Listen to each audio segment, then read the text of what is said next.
Did you know कि most CVs सिर्फ कुछ सेकंड्स में ही रिजेक्ट हो जाती हैं? यस, रिक्रूटर्स आपका पूरा सीवी, पूरा प्रोफाइल पढ़ने से पहले ही रिजेक्ट कर देते हैं। कभी सोचा है ऐसा क्यों है या ऐसा क्यों होता है? आपने कई बार अप्लाई किया होगा लेकिन आपको कोई जवाब ही नहीं आता। हम एक ऐसे टॉपिक पर काम करने वाले हैं जो कि इस सिचुएशन को कंप्लीटली चेंज कर सकता है। आप जो फेस कर रहे हैं इस वक्त कि आपके सीवीज में कोई भी रिवर्ट नहीं आ रहा है एचआर की तरफ से, आप इतना एप्लीकेशन दे रहे हैं नहीं आ रहा है, आज हम उसको डीप डाउन करके उसको करेक्ट करें। और मैं आपसे शेयर करूंगी मेरे 10 golden rules of CV writing. आप इन रूल्स को फॉलो करेंगे तो मैं श्योर हूँ कि आपकी सीवी ज़रूर शॉर्टलिस्ट होगी। तो नए ज़माने के नए तरीके के सीवी सर्च और एप्लीकेशन। चलिए तो शुरू करते हैं discussion resume writing, cover letter और 10 गोल्डन रूल्स का जब आप जॉब के लिए अप्लाई करते हैं। इंपॉर्टेंस ऑफ रेज्यूमे और सीवी। देखिए, बहुत इंपॉर्टेंट, वीडियो में बोला था कि रेज्यूमे बहुत इंपॉर्टेंट रोल प्ले करता है आपका, ये आपका परिचय देता है सामने। हम इसी के बारे में डिस्कस करेंगे। रेज्यूमे और CV is not only one document, एक डॉक्यूमेंट नहीं है, यह आपके बारे में बताता है, ठीक है ना, ये आपका विजिटिंग कार्ड है। This is the first introduction and interaction to the company, ठीक है ना। आपके साथ जो पहला इंट्रोडक्शन होता है या पहला इंटरेक्शन होता है वो सबसे पहले आपका सीवी ही जाता है। This is your business card. आप समझ सकते हैं कि आप एक प्रोडक्ट है। मैं पहले भी बता चुकी हूँ इस चीज को कि आप हमेशा अपने आप को ये लेके चलिए कि I am a product. If I am a product तो फिर मेरे प्रोडक्ट को मैं खुद को कैसे लॉन्च करूँ, ठीक है ना। हमने पढ़ाई कर ली, सब कुछ कर लिया, और अगर मैं लॉन्चिंग ही नहीं आया अपना, अगर हमको यही नहीं पता कि हम अपने आप खुद को लॉन्च कैसे करें, तो फिर तो कोई फायदा ही नहीं ना, कोई हमारी तरफ देखेगा भी नहीं, ठीक है ना। तो अपने आप को हमें पूरी तरीके से बनाना है। हमारे लिए सबसे पहला काम करता है हमारा अपना विजिटिंग कार्ड या हमारा बिजनेस कार्ड। तो हमारा बिजनेस कार्ड क्या है? हमारा बिजनेस कार्ड है हमारा सीवी या हमारा रिज्यूमे। तो सबसे पहला मार्केटिंग टूल है हमें खुद को सामने वाले को बताने के लिए कि yes I am ready to serve you with my skills, ठीक है ना। जॉब क्या है? जॉब यही तो है, I am serving someone with my skills and for that I will charge, ठीक है ना, I will get my salary, ठीक। स्ट्रॉन्ग रिज्यूमे क्या करता है? आपका इंटरव्यू कॉल के लिए, आपकी आपका सीवी आपके इंटरव्यू कॉल के लिए बहुत इंपॉर्टेंट है। स्ट्रॉन्ग रिज्यूमे होगा तो आपको इंटरव्यू कॉल आएगा, और अगर वहीं पर आपका रिज्यूमे वीक होता है तो आपका डायरेक्शन जो है ना, डायरेक्ट जो है ना, वो रिजेक्शन में चला जाता है आपका। रिज्यूमे स्ट्रक्चर अब देख लेते हैं कि कैसे हम इसको स्ट्रक्ट करेंगे। फिर तो हमें स्ट्रक्चर सीखना पड़ेगा ना। तो सबसे पहले आपको क्या करना है? नेम एंड कॉन्टैक्ट इन्फॉर्मेशन आपको देनी है। Start your resume with your full name, make it clearly visible at the top. कोशिश यही करिएगा कि आपका जो आधार कार्ड में नाम है उसी को आप लिखें और पूरा लिखें, बीच में कुछ भी चेंज नहीं करिएगा, क्योंकि कई कंपनीज आधार से और इन सब चीजों से, अब एटीएस आ गया तो हर चीज से मैच कराती है। Start your resume with your full name, then second में आ जाता है, अगर डिफरेंट है तो दोनों ही दीजिए। इससे रिक्रूटर को बहुत हेल्प हो जाती है आपके रिज्यूमे को आगे फर्दर प्रोसेस करें। फिर अपना फोन नंबर दीजिएगा। कोशिश यही करिएगा जिस नंबर पे आपका व्हाट्सएप है आप वो वाला, जो पॉइंट आता है वो आपका आता है ईमेल आईडी। फिर आप लिंक्डइन प्रोफाइल अपना जरूर दीजिए, उसमें मेक श्योर वो अपडेटेड हो। आपका लिंक्डइन में भी जो सीवी आप दे रहे हैं सेम सीवी आपके लिंक्डइन में भी होना चाहिए, सेम चीजें आपके वहां पर भी मेंशन होना चाहिए। This section ensures that recruiters can easily contact you without any confusion. ये बहुत जरूरी है सेक्टर। देन आते हैं प्रोफेशनल समरी, जो आपका प्रोफेशनल समरी है। This is your introduction section and your first impression, ठीक है। इसे हर जगह पर आप 2-3 लाइनें जरूर मेंशन करिए, जैसे कि आपका करंट रोल और उसका बैकग्राउंड क्या है, आपके कितने साल के एक्सपीरियंस है, की स्किल्स और एक्सपर्टीज क्या है, आप करियर वैल्यू और स्ट्रेंथ क्या है। सबसे पहले आप स्टार्ट करिए अपने करियर वैल्यू और स्ट्रेंथ के, फिर आप उसमें लिखिए कि आपका करंट रोल क्या है, बैकग्राउंड क्या है आपका, फिर लिखिए आपका ईयर्स ऑफ एक्सपीरियंस क्या है, की स्किल्स क्या है, ठीक है ना। ये चीजें लिखिए। इसको बहुत लंबा करने की जरूरत नहीं है, छोटे छोटे वर्ड्स में लिखिए, छोटे 1-2 लाइन के सेंटेंस में लिख के उसको खत्म करिए, क्योंकि बहुत बड़ा होता होगा ना तो वो कोई पढ़ना नहीं चाहेगा। 4-5 सीवी है, 4-5 पेज का सीवी है तो कोई नहीं पढ़ता है उसको आज के डेट में, ठीक है ना। हर कोई फास्ट उसमें जाता है, तो उसमें से आप कोशिश करिएगा कि मैक्स टू मैक्स आपका अगर बहुत ज्यादा भी होगा तो 2 पेज का सीवी होना चाहिए, आपका कितना भी एक्सपीरियंस हो। आप सिर्फ मेंशन कर दीजिए, मेन पॉइंट्स मेंशन करिए और करंट 3 जॉब्स को आप हाईलाइट करिए, बाकी को ऐसे ही लिख दीजिए। जब आपसे इंक्वायरी हो, जब आपसे बात करने के लिए हो, तब आप उनको एक्सप्लेन कर दिए कहाँ पर आपने क्या क्या किया है, ठीक है। Keep it short, impactful and tailored to job you are applying for. ये मैं आगे भी आपको एक्सप्लेन करूंगी। अब आ जाते हैं स्किल्स पे, जो मेन चीज है, ठीक है। इस सेक्शन को आप बिल्कुल हाईलाइट करके रखिएगा। इसमें आप अपनी कोर एबिलिटीज, आपकी जो भी एबिलिटी है, आप अगर किसी भी चीज में बहुत अच्छे हैं, जैसे कि आगे देखिए टेक्निकल में अगर आप टूल्स, कोई भी टूल में आप एक्सपर्ट हैं, सॉफ्टवेयर्स में एक्सपर्ट हैं, डोमेन नॉलेज आपको क्या है, एक्सेल, पाइथन, ऑटोकैड आपको क्या आता है, सॉफ्ट स्किल आपकी क्या क्या है, कम्युनिकेशन, लीडरशिप या टीम वर्क, सिर्फ वही चीजें लिखिए जो उसमें आप कॉन्फिडेंट हैं। होगा ये कि जब आप इंटरव्यू में जाएंगे और जब वही चीजें वो एक्सपेक्ट करेंगे और आप नहीं डिलीवर कर पाएंगे तो आपका रिजेक्शन होने के चांसेस ज्यादा हो जाते हैं, 90% रिजेक्ट हो जाते हैं आप, ठीक। नेक्स्ट आपका आता है work experience. This is the most important section, ये बहुत ज्यादा जरूरी है, इसीलिए कंपनीज चूज करते वक्त बहुत ध्यान दीजिए, बहुत देखिए कि किस कंपनी में आपको जाना है, उसकी रिसर्च करिए, उसके बारे में जानिए, तभी आप ज्वाइन करिए। जॉब टाइटल, कंपनी नेम और ड्यूरेशन, ये तो जरूर मेंशन करिए, फ्रॉम से टू तक, मतलब कब से कब तक आपने वहां काम किया है। अगर आप करंट कंपनी में तो वहां पर लिखिए करंटली वर्क, ठीक है, या फिर प्रेजेंट जॉब, ऐसे करके लिखिए, ठीक है ना। देन आप लिखिए उसमें कि आपने कब से शुरू किया, लीडिंग की है, मैनेज किया है या कुछ डेवलपमेंट की है, आपका क्या क्या अचीवमेंट रहे हैं उस जॉब में। रिस्पॉन्सिबिलिटीज मत लिखिए। देखिए बहुत लोग अक्सर ये करते हैं कि वो जॉब सेक्शन में अपनी रिस्पॉन्सिबिलिटीज लिखते हैं। रिस्पॉन्सिबिलिटी से कोई मतलब नहीं होता है, एवरीवन वांट अचीवमेंट, अचीवमेंट ज्यादा मायने रखते हैं, तो आप अपने अचीवमेंट को शोकेस करिए वहां पर, और कोशिश ये करिएगा कि आप नंबर्स लिखिए, क्योंकि नंबर्स को काउंट करते हैं, ठीक है ना, 1 2 3 4 ऐसा करके करिए। परसेंटेज को दिखाइए, कितना परसेंट आपने टारगेट अचीव किया, रिजल्ट क्या रहा आपका, नंबर्स में बताइए, ठीक है ना। कि आपने मान लीजिए 50 क्लाइंट्स कर दिए या आपने 360 आपने रिक्रूटमेंट किए, तो नंबर्स बहुत ज्यादा काउंट करते हैं, तो नंबर्स को जरूर मेंशन करिए, ठीक है ना। ये नहीं लिखिए कि आई हैव डन दिस और सो मेनी कुछ नहीं होता, ठीक है ना, आप नंबर्स बताइए। अब आपके आते हैं सर्टिफिकेशंस पे। सर्टिफिकेशंस में आपने क्या क्या कोर्सेज किए, अगर आपने बीच में कोई कोर्सेज किए हैं, जैसे कि मान लीजिए 6 सिग्मा किया है या HR की स्ट्रैटेजिक कोई वो ले ली है, या फिर आपने पाइथन की कोई डिप्लोमा कर लिया है, या AI का कोई कोर्स कर लिया है, या जो भी है, मतलब आप अभी आजकल तो बहुत छोटे छोटे कोर्सेज भी आ गए, वो सब कुछ मेंशन करिए, और आपने कब किया है, कैसे किया है, वो सारा मेंशन करिए। सर्टिफिकेट नेम, कौन से इंस्टीट्यूट से किया है आपने, और ईयर ऑफ कंप्लीशन जरूर लिखिए। सिर्फ रिलेवेंट को करिएगा, कोई भी फेक नहीं लिखिएगा। आज के डेट में ATS से सारी जितने भी CVs होते हैं वो चेक होते हैं, तो प्लीज ऐसा कुछ भी नहीं करिएगा जो आप रिजेक्शन के लिए, बाद में भी रिजेक्शन होते हुए देखे हैं मैंने। कई कंपनीज ऐसी हैं जहां पर कि CV देने के बाद, जॉब होने के बाद 2 महीने बाद पता चलता है कि नहीं आपने ये चीजें गलत बोली हैं। ये लेवल पे आपके जितने भी गवर्नमेंट प्रोजेक्ट्स होते हैं उसमें तो जरूर ये चीज होता है कि फिर आपका आ जाता है आपको कि no you have to leave because, ठीक है। तो कोई भी कंपनी ऐसे लोगों को नहीं लेना चाहेगा कि जो कि फेक हो, तो फिर आपको ये चीजें नहीं करनी है। बहुत सिंपल, क्लियर, और जो कुछ आपने किया है, जितना आपको आता है बस उतना ही उसमें लिखिए सीधे। फैंसी CV से कुछ नहीं होता। प्रोफेशनल समरी जैसे मैंने बताया कि ये चीजें लिखिए। जैसे यहाँ पर देखिए, हम लोग यहाँ पर आपके लिए स्लाइड है, स्लाइड में चेक करिए। देखिए hard working person looking for, ये क्या हो, हार्ड वर्किंग जो सभी लोग होते हैं उसमें क्या है, ठीक है ना। उसमें आपको क्या लिखना है, result driven professional with hard workers किसी को भी नहीं चाहिए, everyone wants a smart worker, no one wants a hard worker, a smart worker. तो और हमेशा इंक्लूड करिए उसमें एक्सपीरियंस, स्किल्स और वैल्यू, क्या इम्पैक्ट आपने इस पोजीशन पे रहते हुए क्रिएट किया है अपने ऑर्गेनाइजेशन में, ठीक है ना। इसको मेंशन करना बहुत जरूरी है।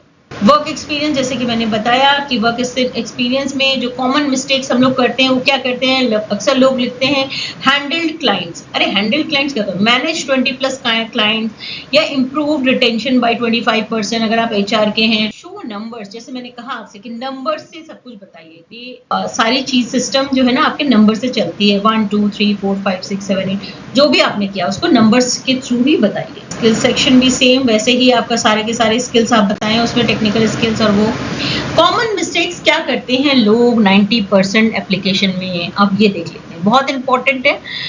स्पेलिंग एरर, सबसे पहले अपने सीवी में स्पेलिंग को चेक करिए, एक एक स्पेलिंग चेक करिए। अलग इंडस्ट्रीज में है, जैसे कि मैं अगर आप रिटेल इंडस्ट्री, तो वहाँ की ज़्यादातर स्पेलिंग्स आप देखेंगे इंग्लिश से मैच नहीं करती, क्योंकि उनकी सारी चीज़ें जो होती हैं वो फ्रेंच या फिर जर्मन लैंग्वेज से ली हुई, इसीलिए आप स्पेलिंग्स को देखिए बहुत अच्छे से कि वो क्या कहना चाह रहे हैं, क्योंकि नहीं तो किसी और चीज का कोई और ही मायने हो। लॉन्ग सीवी बिल्कुल नहीं बनाएंगे, सिर्फ 2 पेज का सीवी मैक्स टू मैक्स होगा। रिलेवेंट इन्फॉर्मेशन होनी चाहिए, जितनी भी जरूरत की चीजें वो सारी होनी चाहिए। अच्छा, इस चीज को याद रखिए कि आपके एजुकेशन जो है वो भी आपके फर्स्ट 4-5 कॉलम में ही आ जाती है। एजुकेशन पहले ही चीजें जो होती है ना, आपका एजुकेशन भी जहां पर आपने पर्सनल डिटेल्स भर रहे हैं उसमें डेट ऑफ बर्थ और एजुकेशन को भी एक मार्क कर लीजिए कि वहीं पर ही आपको लिखना, ठीक है। सबसे पहले नाम, फिर आपका एड्रेस, फिर आपका डेट ऑफ बर्थ, फिर आपकी ईमेल आईडी और कॉन्टैक्ट नंबर, और उसी के साथ साथ आपका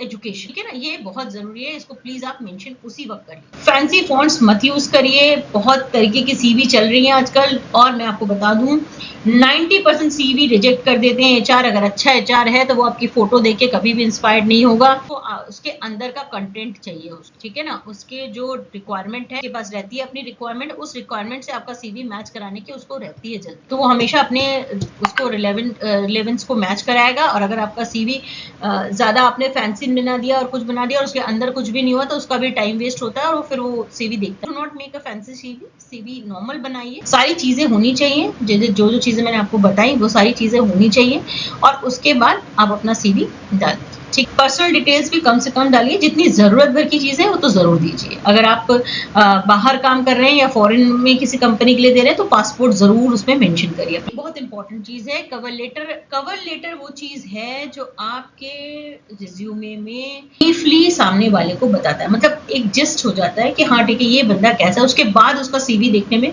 हमको भी इजी हो जाता है कि ये कहना क्या चाहता है, क्या करता है फिर, क्योंकि पहला तो आपका कवर लेटर आता है ना। कवर लेटर हम पढ़ते हैं जो मेल में, अगर आप अपना सीवी दे रहे हैं तो उस मेल को, ठीक है ना, आपको सीवी से पहले उसमें एक कवर लेटर लिखना पड़ेगा। उस कवर लेटर में थोड़ा बहुत आपके बारे में पता होता है, तो उसमें जैसे आप बताइए, अपना इंट्रोडक्शन दे दीजिए कि आई एम दिस, फिर उसमें अपना स्ट्रेंथ बता दीजिए और इस कंपनी में क्यों इंटरेस्टेड हैं आप, और एक स्ट्रॉन्ग क्लोजिंग लाइन लिख दीजिए, ठीक है ना। और एक चीज याद रखिए, कॉपी पेस्ट मत करिए, हर एप्लीकेशन को बहुत अच्छे से पढ़िए। हर एप्लीकेशन में जो उसको है, जो आपका सीवी है, जो आपका कवर लेटर है और जो सीवी है, दोनों को कस्टमाइज करिए according to the job requirement of the company. 10 golden rules क्या हैं, अब हम ये देख लेते हैं जिसकी बात हम कर रहे थे। Keep it short and crisp, जो पहले ही बता चुकी हूँ। यूज क्लीन फॉर्मेट, ये भी मैं बता चुकी हूँ। स्ट्रॉन्ग समरी होनी चाहिए आपकी। फोकस ऑन अचीवमेंट्स होना चाहिए। यूज एक्शन वर्ड्स ज्यादा यूज करिए। रिलेवेंट स्किल्स ओनली लिखिए, ऐसे आम तीन तड़ाम कुछ भी नहीं लिख दीजिएगा, ठीक है ना। कस्टमाइज फॉर ईच जॉब, जो पहले ही बात कर चुके। नो एरर्स, मतलब स्पेलिंग्स बहुत अच्छे से चेक कर लीजिए। अपडेट कॉन्टैक्ट एंड लिंक्डइन, जो आपका एड्रेस है वो देख लीजिए। एटीएस फ्रेंडली सीवी आप उसमें बनाइए, आपका जो सीवी होना चाहिए वो एटीएस फ्रेंडली होना चाहिए। अब आप सोच रहे होंगे एटीएस है क्या चीज, ठीक है ना, तो हम उसको भी थोड़ा एक्सप्लेन कर लेते हैं। एटीएस फ्रेंडली सीवी होती क्या है, या एटीएस क्या चीज है भाई, इसको पहले समझ लेते हैं। फुल फॉर्म जो है एटीएस का है एप्लीकेशन ट्रैकिंग सिस्टम। मतलब अब आज के टाइम पे क्या होता है ना, हर किसी का जो डेटा होता है वो आपको पता ही होगा, हर किसी का डेटा अवेलेबल है हर जगह, ठीक। अब जब आप जॉब देखने जाते हैं या जॉब करने जाते हैं तो आपने किसी भी फोरम में अपना सीवी लिया, वहां से ऑटोमेटिकली सीवी सॉफ्टवेयर होता है, सॉफ्टवेयर के थ्रू उसको एप्लीकेशन ट्रैकिंग सिस्टम खोलते हैं, उसको एटीएस बोलते हैं, एटीएस उसको ग्रैब कर लेते हैं। एटीएस के पास सारी डिटेल्स होती हैं। क्या है, सिस्टम क्या है? सिस्टम ये है, जितनी भी कंपनीज आजकल एटीएस को फॉलो करती हैं या ज्यादातर जगहों पर कंसल्टेंसी के थ्रू हायर होता है, तो हर कंसल्टेंसी के पास अपना एटीएस होता है। वो क्या करती हैं कि उनके पास, जैसे उनके पास कोई रिक्वायरमेंट है, तो वो क्या करेगी, अपने एटीएस सिस्टम में डालेगी उसको, और एटीएस आप देखेगा कि कौन कौन सी सीवीज हैं, कौन कौन सी सीवीज अवेलेबल हैं, कौन कौन सी सीवीज इनके जॉब प्रोफाइल के साथ मैच करती हैं, वो उनको फिल्टर करेगा, और फिल्टर करके क्या करेगा, ओपन पोजीशंस के साथ वो उस एचआर को वो दे देगा। अब वो एचआर फिर उसके ऊपर काम करेगा, उसकी सीवीज के ऊपर वर्क करेगा। समझ में आ रहा है आप? Firstly ATS scan your CV, then strategies and relevance one segregates it with relevance once, और फिर वो उसको शेयर कर देगा रिक्रूटर्स के साथ, जो मैंने अभी आपको बताया। क्या होता है, जैसे कीवर्ड वो मैच करते हैं, जो कीवर्ड आप डालते हैं, जैसे कि मुझे मान लीजिए कि मुझे एक सेल्स एग्जीक्यूटिव चाहिए, या उससे भी थोड़ा सा अलग ले लेते हैं, मुझे मान लीजिए एक रिक्रूटर की जरूरत है, सिंपल, ठीक है, एक रिक्रूटर की जरूरत है। तो मैं क्या करूंगी, मेरे को 3-4 साल के एक्सपीरियंस का चाहिए, वो एमबीए होना चाहिए, और उसका यूके में या फिर यूएस का उसने रिक्रूटमेट किया हुई हो। मैं क्या करूंगी, मैं सिंपल जाऊंगी और मैं अपनी एटीएस को जाके बोलूंगी मुझे ये चीजें चाहिए, कीवर्ड्स वहां पर डाल। वो क्या करेगा, अब वो आप लोगों की सबकी सीवीज चेक करेगा, जितनी भी सीवीज पड़ी होंगी वो सीवीज को चेक करेगा, उसमें से जितने लोग एमबीए किए होंगे वो भी एचआर में किए होंगे, फिर उसमें से जिन लोगों का एक्सपीरियंस यूएस या यूके में होगा, फिर उन लोगों में से जिसका 2 to 3 इयर्स का एक्सपीरियंस होगा, उनको छांट के वो मुझे दे दे। ठीक है ना, मेरा काम आसान हो गया, मुझे हर सीवी नहीं देखनी है, हर एक जगह पर नहीं जाना है, तो मेरा काम आसान हो गया, मैंने इसको देख लिया। तो इसीलिए आपको इस तरीके की सीवी बनानी है। तो देखिए क्या बोल रहे हैं, कीवर्ड्स मैच कराता है, जॉब टाइटल मैच कराता है जो मुझे चाहिए, क्वालिफिकेशन मैच कराता है, और रिस्पॉन्सिबिलिटीज भी match. Had experience with hotel management system like Opera और Info HMS, include skills in Microsoft Excel और ऑफिस सॉफ्टवेयर, और highlight experience in customer service और इंडेंट रेजोल्यूशन। जो भी आपका है उसको एग्जैक्टली आप हाईलाइट करिए, एक एक चीज लिखिए, कीवर्ड्स को यूज करिए, टैक्टफुली लिखिए अपना सीवी, और उसके बाद अब यहाँ देखिए ये एक स्टाइलिश सीवी है, इन्होंने अपनी फोटो हंसती हुई लगा दी है। इस तरीके की कुछ भी लगाने की जरूरत नहीं है, कोई भी इंप्रेस नहीं होता है। आप एक सिंपल सीधा आपका पासपोर्ट साइज फोटो होता है उसको यूज करिए, उसको लगाइए अगर बहुत ज्यादा लगाना है, वरना आप सीधे फर्स्ट आप शुरू करिए, अपना लिखिए, हर एक चीज को मेंशन करिए। Use simple format, fancy design, tables, graphics you should avoid, क्योंकि एटीएस इसको रीड नहीं कर पाता है।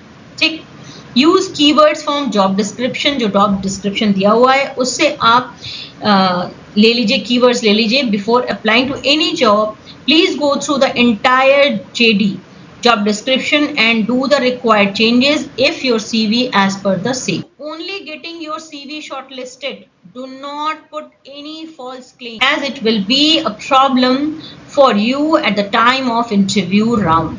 मैं आपको बता दूं, पहले ही बार में आपका CV कैंसिल हो जाएगा अगर आपने कोई भी गलत बात लिखी है उसमें। आप जिसमें कॉन्फिडेंट हैं, जो आपके पास स्किल्स अवेलेबल हैं, सिर्फ वही मेंशन करिए। Use standard headings, work experience, skills, education. Avoid creative headlines, ठीक है, हेडलाइंस बहुत क्रिएटिव बनाने की जरूरत नहीं है, हेडिंग्स बहुत ज्यादा creative. Avoid creative headings, please avoid करिए इसको। यूज प्रॉपर फाइल फॉर्मेट, ये भी बहुत जरूरी चीज है। आपकी सीवी पीडीएफ में या वर्ड फॉर्मेट में होनी चाहिए, वर्ड फॉर्मेट भी आप अवॉइड करिए, पीडीएफ में अपना सीवी भेजिए, जिसमें कि कोई चेंजेस कोई कर नहीं सकता है। प्लीज कभी भी आप इमेज फॉर्मेट में अपना सीवी नहीं भेज, ठीक है ना, क्योंकि एटीएस उसको अंडरस्टैंड ही नहीं करता, आपका सीवी वहीं से वो रिजेक्ट कर देगा। और जितने भी जगह पर आप लिंक्डइन के थ्रू या किसी में भी आप जिसमें कंपनी साइट में जहां पर अप्लाई करते हैं, वहां आपका एटीएस ही आपको कैंसिल कर देता है, आपके सीवी को वहीं पर उठा के फेंक देता है। याद रखिए, वहीं पर आप रिजेक्ट हो जाते हैं। आपको कई बार ऐसा होगा ना, मैंने 50 जगह पर अप्लाई किया, मैंने 100 जगह पर अप्लाई किया, लेकिन मुझे कोई रिस्पांस नहीं आया। आज के टाइम पे सिर्फ इस वजह से रिस्पांस नहीं आता है सीवी पे, क्योंकि आपकी सीवीज एटीएस फ्रेंडली नहीं होती है। आपकी सीवी एटीएस फ्रेंडली होनी चाहिए, आपकी सीवी करेक्ट होनी चाहिए, ठीक है, उसमें कोई इमेज नहीं होना चाहिए, कोई आलतू फालतू की चीजें नहीं होनी चाहिए, और वही चीजें लिखी हैं जिसमें कि आप सचमुच स्किल्ड हैं और सच लिखिए, क्योंकि अब वो टाइम आ गया है जबकि हर चीज़ की चेकिंग होती है। हर एक कंपनी के पास अपना एक सिस्टम होता है जहाँ पे कि वो रेफरेंस चेक करते हैं, और ये बिल्कुल भी ऐसा मत करिए कि आपके रेफरेंस चेक में आप रिजेक्ट हो जाए। अब आ जाते हैं पावर टिप क्या है आपके लिए। Do not use same CV for every job application, customise it every time, change keywords, highlight relevant skills as per the job requirement. अगर आपके पास समझिए कि आप किसी एचआर में जा रहे हैं, एचआर और एडमिनिस्ट्रेशन में जा रहे हैं, ठीक है, तो उसमें एडमिनिस्ट्रेशन की जो चीज़ें, जो काम आपने किए हैं उसको भी मेंशन करिए, एचआर से रिलेटेड जो काम किया है वो भी मेंशन करिए। लेकिन अगर समझिए कि खाली एडमिनिस्ट्रेशन पोस्ट के लिए, लेकिन आपके पास एक्सपीरियंस है, तो आप क्या लिख सकते हैं, आप अपने एडमिन के जितने भी आपके वो हैं पॉइंट्स है उसको हाईलाइट करिए और साथ में लिखिए have relevant experience in HR also, ठीक है ना। या अगर एचआर का दे रहे हैं और एडमिन का है तो एचआर की सारी चीजें लिखिए और लिखिए have experience in administration, operational administration also, ठीक है ना। तो ये चीजें अगर आप मेंशन करेंगे तो उनको पता होगा कि अच्छा ठीक है, इसके अलावा भी इसको ये चीजें आती हैं। लेकिन आप दोनों को हाईलाइट करेंगे तो क्या होगा, वो कंफ्यूज है कि उसको लेना तो एचआर है, वो कहेगा अरे यार नहीं, ये मेरे से मतलब नहीं, ठीक है ना। या एडमिन का है तो बोलेगा एचआर से रिलेटेड है, इसको एडमिन आता ही नहीं, तो आपको लेगा नहीं, ठीक है। तो आपको वैसे ही बनाना है अपना CV, okay. Next time take care when you apply, do not spend time on good looking CVs. Please, ये चीज बहुत ज्यादा मैंने देखी है, ये मेरा पर्सनल एक्सपीरियंस है। Do not make fancy CVs, वो कहीं पर भी एक्सेप्टेबल नहीं होती है। सीवी एटीएस फ्रेंडली ऐसा सीवी बनाइए जिसको कि बहुत मतलब फटाफट एटीएस आपके सीवी को कैच कर ले, ठीक है ना, और आपको जॉब मिलने में आसानी हो। अगर आपको किसी भी तरीके का टिप्स या आगे की कोई चीज़ जाननी है तो आप प्लीज़ एसएनजे टॉक्स को फॉलो करिए, एसएनजे कंसल्टेंट्स को फॉलो करिए। हमने फेसबुक पेज भी बनाया है, उस फेसबुक पेज में अब हम अपना जितने भी जॉब्स आते हैं उस जॉब्स को रेगुलरली हम दे रहे हैं, उसको देखिए। तो रिज्यूमे बनाना डिफ़िकल्ट नहीं है, ये तो आपको समझ में आ गया होगा। बस स्ट्रैटेजी सही होनी चाहिए कि strong CV plus cover letter और आपका सक्सेस। एसएनजे टॉक्स हमेशा ट्राई करता है कि जॉब सीकर्स और एम्प्लॉयर्स के बीच में एक स्ट्रॉन्ग ब्रिज बने। अगर आपको ये वीडियो हेल्पफुल लगा, लाइक करिए, शेयर करिए और सब्सक्राइब ज़रूर करिए। याद रखिए, आपका करियर आपकी रिस्पॉन्सिबिलिटी है। जैसे ही हमारा सब्सक्रिप्शन 50 सब्सक्राइबर्स को टच करेगा, मैं वादा करती हूँ मैं आपके साथ एक लाइव वीडियो सेशन करूँगी जिसमें आपके सारे प्रॉब्लम्स को हम लेंगे। इसके साथ ही हमारे फेसबुक पेज को, एसएनजे टॉक्स के फेसबुक पेज को प्लीज़ फॉलो करिए। उसमें हम नए नए जॉब अपॉर्चुनिटीज़ को पब्लिश करते हैं। आप देखिए, अगर आप कहीं पर भी अपने आप को पाते हैं कि आप अप्लाई कर सकते हैं तो प्लीज़ अप्लाई करिए। देखिए, इस बात को जानिए कि यहाँ से हम सिर्फ कोशिश कर सकते हैं, लेकिन करना तो आप ही को है। Thank you very much. नमस्कार।